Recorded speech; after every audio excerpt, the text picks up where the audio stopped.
Today, life is short. Make it sweet. Life is beautiful. Today newspaper, tomorrow waste paper. Don't waste your time. Enjoy yourself and family, and anything bad is natural, is beauty. You are also a beauty. Okay? See you next week. Bye.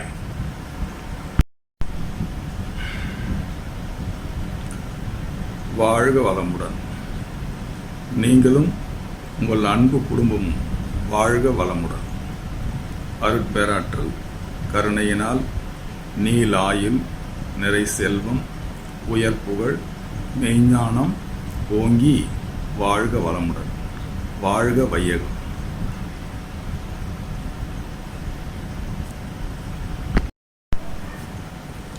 இனிது இனிது காதல் இனிது. நான் உங்கள் பாலகுமாரன்.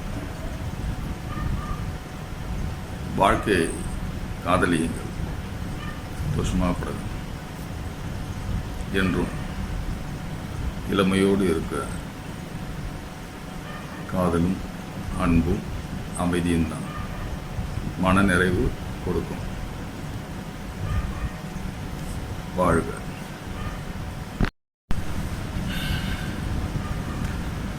நான் உங்கள் முருகையா. நான் நமது நண்பர் 2288 நந்தகுமார் அவர்களின் திருமணத்திற்கு சென்றிருந்தேன். நாடார் முறைப்படி நடந்த திருமணத்தில் ஐயர் இல்லை. அந்த திருமணத்தில் ஒரு பெரிய முக்கியஸ்தர்கள் வாழ்த்து தெரிவிக்க தாலி எடுத்து கொடுப்பதை அப்படியே அணிவிப்பார்கள். வந்த அந்த தலைவரோ வணிக சங்க தலைவர். அவர் மணமக்களை வாழ்த்துவிட்டு பின்னர் அவர் அந்த பகுதியின் வணிகத்தை பற்றி பேச ஆரம்பித்து விட்டார். நண்பர்கள் எல்லோரும் சேர்ந்து கைத்தட்டி அவருடைய பேச்சை உண்மையில் ஆமோதிப்பதைப் போல் நிறுத்திவிட்டார்கள். திடீரென நான்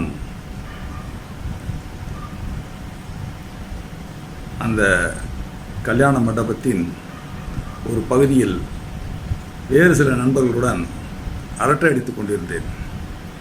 திடீரென ஒலிபெருக்கியில் அடுத்து நம்முடைய நண்பர் முருகையா பேசுவார் என்று சொல்லிவிட்டார்கள். நான் அதை கவனிக்கவில்லை. இருப்பினும் என்னை அழைத்தார்கள்.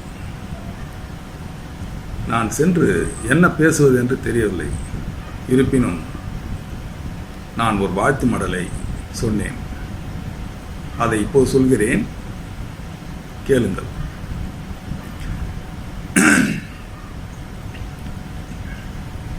நண்பரே, வாழ்விலோர் வசந்த விழா திருமணம்.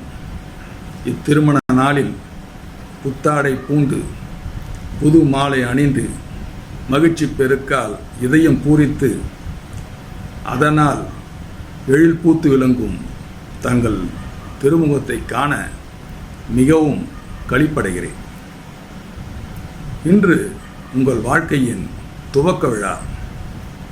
உங்களின் உன்னத பகுதியாக அருகில் வீட்டிற்கும் பெண்மையில் நீங்கள் நிலவை பார்க்கலாம், மயிலின் அசைவை அறியலாம், குயிலின் குரலை கேட்கலாம், தென்றலின் சுகத்தை அனுபவிக்கலாம். இந்த எழில் ஓவியத்தை, இன்பச்சோடியை அடைய பெற்ற நீங்கள் வாழ்க.